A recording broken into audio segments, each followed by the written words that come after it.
கிறிஸ்துவுக்குள் பிரியமானவர்களுக்கு ஆண்டவராக இயேசு கிறிஸ்துவுடைய இனிய நாமத்தினாலே வாழ்த்துக்கள்.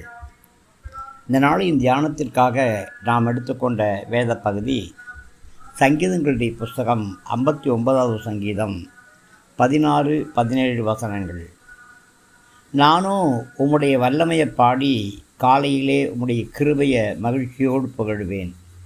எனக்கு நெருக்கம் உண்டான நாளிலே நீர் எனக்கு தஞ்சமும் உயர்ந்த அடைக்கலமுமானீர்.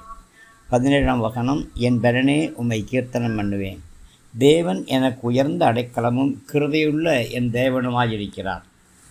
பிரியமானவர்களே, நாம் காலை வேளையிலே கர்த்தரை துதிக்கிறோம். எதற்காக துதிக்கிறோம்? கர்த்தருடைய பாதுகாப்பும் கர்த்தருடைய பராமரிப்பும் நமக்கு போதுமானதாக இருக்கிறது. நாம் கர்த்தருடைய கிருபையினாலே திருப்தி அடைந்திருக்கிறோம். தேவனுடைய கிருபை நம்முடைய இதயத்திற்குள் கிரியை நடப்பிக்கிறது. இதன் நிமித்தமாகத்தான் நம்முடைய இதயத்திலே துதி நிரம்பி வழிகிறது. பிரியமானவர்களே, நாம் கர்த்தருடைய வல்லமையை பாடுகிறோம். காலை வேளையிலே கர்த்தருடைய கிருபையை மகிழ்ச்சியோடு புகழுகிறோம். கர்த்தருடைய வல்லமையும் கிருபையுமே நமக்கு மகிழ்ச்சியை தரக்கூடியதாக இருக்கிறது. இதுவே நம்முடைய வாயின் பாடலாகவும் வெளிப்படும். கிருபை இல்லாத வல்லமையானது முரட்டு குணமுள்ளதாக இருக்கும். வல்லமை இல்லாத கிருபை பலவீனமாய் இருக்கும். அது பிரயோஜனப்படாது. அது பரிதாபமாய் காணப்படும். நமக்கு தேவ கிருபையும் வேண்டும், தேவ வல்லமையும் வேண்டும். இவை இரண்டும் சேர்ந்து கிடைத்தால்தான் நமக்கு ஆசீர்வாதங்கள் கிடைக்கும். கர்த்தர் தம்முடைய வல்லமையினால் நமக்கு உதவி செய்கிறார்.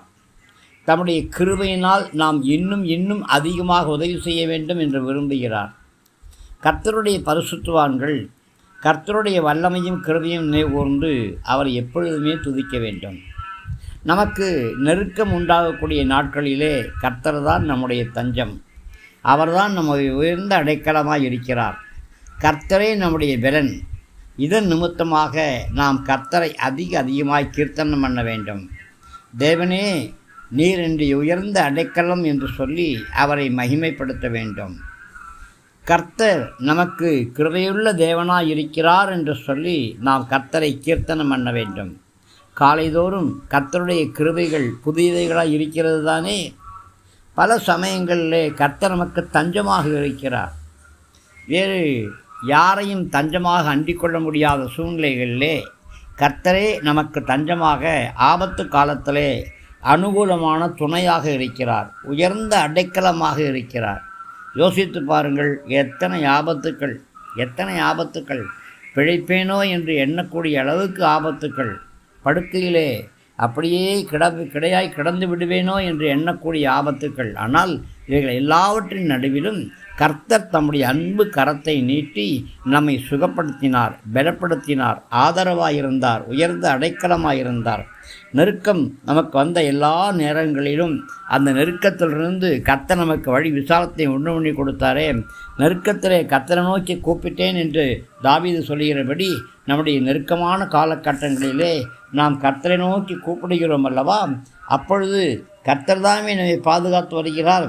இதையெல்லாம் நாம் தினசரி நினைவு கூற வேண்டும். நினைவு கூர்ந்து நாம் கர்த்தரை பாடி ஆராதிக்க வேண்டும். அன்பு கூறுவேன், இன்னும் அதிகமாய் ஆராதிப்பேன், இன்னும் ஆர்வமாய் என்று சொல்லி கர்த்தருடைய நாமத்தை நாம் போற்றி புகழ்ந்து ஆராதிக்க வேண்டும். கர்த்தருடைய மகிமையை நாம் நினைத்து பார்க்க வேண்டும். அதற்காகவே நாம் ஸ்தோத்திரம் செய்ய வேண்டும். கர்த்தருடைய மகிமைக்காக, கர்த்தருடைய கிருபைக்காக, கர்த்தருடைய வல்லமைக்காக நாம் கர்த்தரை அதிகமாக உயர்த்துவது மிக நல்லது. இதை சொல்லுவதற்கு நாம் ஒருபொழுதும் வெட்கப்படக்கூடாது. அதற்கு பதிலாக நாம் சந்தோஷப்பட வேண்டும். இதயத்திலே சந்தோஷம் நிரம்பி வரையும் பொழுது அது துதியாக வெளிப்படும். துதி பெருகும் பொழுது தேவனுடைய கிருபையும் அதிகமாக பெருகும். அநேகருடைய ஸ்தோத்திரத்தினாலே கர்த்தருடைய கிருபை பெருகும் என்று வேதம் சொல்கிறதல்லவா? அவருடைய கிருபையை நாம் போற்றி புகழ்வோம். அவருடைய கிருபாசன தண்டைக்கு நாம் வந்து சேருவோம். உறுதியாய் அவரையே பற்றி கொள்ளுவோம். ஆம், அதுதான் நமக்கு நல்லது. ஆபத்து காலத்திலே கர்த்தரை நமக்கு அனுகூலமான துணையாய் இருப்பார். அவர் என்னுடைய பலனாய் இருப்பார். நான் கர்த்தரை கீர்த்தனம் பண்ணுவேன். கர்த்தரே எனக்கு உயர்ந்த அடைக்கலமாய் இருப்பார். கர்த்தரே எனக்கு கிருபையுள்ள தேவனாய் இருப்பார் என்று சொல்லி ஒவ்வொரு நாளும் போற்றி புகழ்வீர்களா? அவருடைய கிருபையை உங்கள் வாயை திறந்து பாடுவீர்களா? ஆராதிப்பீர்களா? அவர் கிருபையின் தேவன், அவர் வல்லமையின் தேவன், அவர் பலப்படுத்தக்கூடிய தேவன், பலவீனங்களை மாற்றக்கூடிய தேவன், நோய் நொடிகளை நீக்கக்கூடிய தேவன், எல்லா வைரஸ் கிருமிகளையும் அழித்து போடக்கூடிய தேவன், கொள்ளை நோய்களை நீக்கி போடக்கூடிய தேவன். படுக்கையிலே கர்த்தர் நம்மை தாங்கக்கூடியவராய் இருக்கிறார். தம்முடைய கரத்தை நீட்டி படுக்கையிலே நம்மை தூக்கி எடுக்கக்கூடியவராய் இருக்கிறார். சுகம் தரக்கூடியவராய், பலன் தரக்கூடியவராய் கர்த்தர் இருக்கிறபடியினாலே கர்த்தருக்கு எல்லா துதியும் ஸ்தோத்திரம் ஏறெடுப்போம். பழையபடியாக ஆண்டவரே நீரே என் பலன் என்று சொல்லுவோம். நான் உம்மை கீர்த்தனம் பண்ணுவேன் ஆண்டவரே என்று சொல்லுவோம். நீர்தான் என்னுடைய உயர்ந்த அடைக்கலம் என்று சொல்லுவோம். நீர்தான் என்னுடைய கிருபையுள்ள தேவன் என்று சொல்லுவோம். அது நல்லது. கர்த்தர் உங்களை ஆசீர்வதிப்பாராக. தேவ கிருபை நம் அனைவரோடும் கூட இருப்பதாக. ஆமேன், ஆமேன், ஆமேன், ஆமேன்.